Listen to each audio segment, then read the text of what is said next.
All right, so here's her iReady test.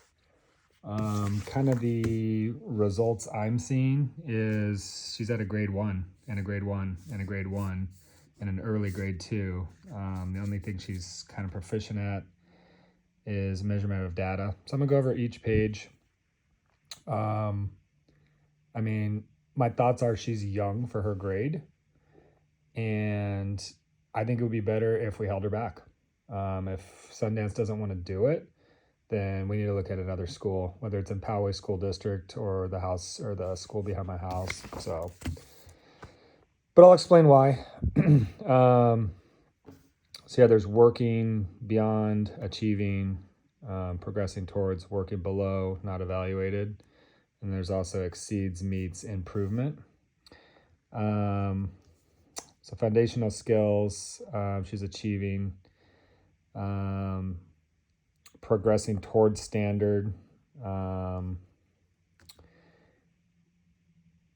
This one, integration of knowledge and ideas, she actually went down on, which is weird. Like, how is she doing that? How is she doing better at the beginning of the year than the middle? Exceeds expectations for effort. These are all 2s. Again, there's no 4s on here. This went down. This went down. Let's see.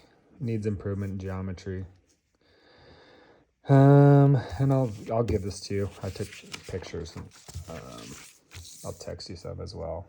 So this is concerning for me. I'm never late with her, 0 times. So this is kind of embarrassing. The 3 times and 10 times late, Aaron. I mean, you live 5 minutes from the school, and then 2 days absent. None of those are worth me. None of this. We show up at the park at like 7:15. We play for 10 minutes, and then we walk to school every single day. We've never been late once. So very concerning there. Those are all E's there. This is all the stuff.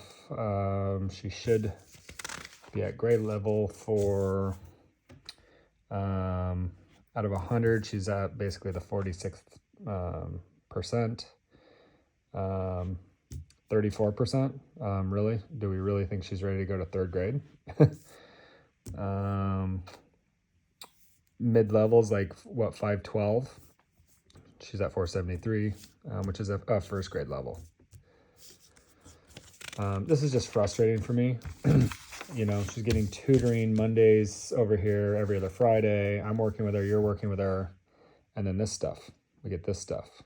Overall reading, she's in a 1st grade level. I mean, she's at the end of 2nd grade right now, you know what I mean? Phonics, she went from an early 2 to now she went down. High frequency words, she got the max score, now she's at a 1st grade level. You know, her vocab went up, that's cool. But literature, she's at a 1st grade level. Comprehension, she went beginning of the year, she was a kindergarten level, now she's a 1st grade level. Aaron, we're at the end of 2nd grade. Frustrated. This is promising. Students made 152% progress towards annual typical growth. Typical growth is average annual growth for a student of this grade and placement level. So how is this 152, but everything over here has said 1st grade? It makes no sense to me. 92% progress towards the stretch goal. So here's that stretch goal. So the first time they took this, they put her at a stretch, which is very near the median. And she's close to the stretch, but she's still not at the medium. So she's, if you look at this, she's 1 grade level below. Frustrating. And then here's that last page again. Overall math, even though she's better at it, she's still at a 1st grade level. Numbers and operations, she's at an early 2. Again, we're at the end of 2. Algebra and algebraic thinking, she's at grade 1. Measurement and data, she's right where she should be. This is the one thing right where she's at where she should be. Everything else, she's below it. So I'm actually really bummed I can't be on this call Thursday. But if you could let them know, like, hey, we don't think she's ready for grade 3, or at least I don't.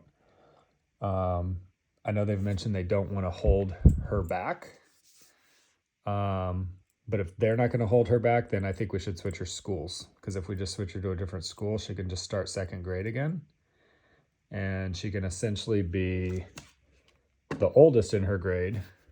And she'll know all this stuff and be more confident versus she's like bottom of her grade. You know what I mean? Also, I would like to request formally that she's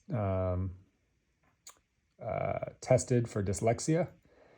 They've kind of fought us on it. I don't know why, but if we can get her tested and she is indeed dyslexic, we can get even more help. Also, the room 18, which is where I think she took this test, had tons of distractions. So I know that plays into part of these scores. But I know kids that have been held back and then they thrive after that because they're like top of their class instead of bottom of their class. They have way more confidence. So, yep, that's what I'm thinking. Let me know your thoughts. See ya.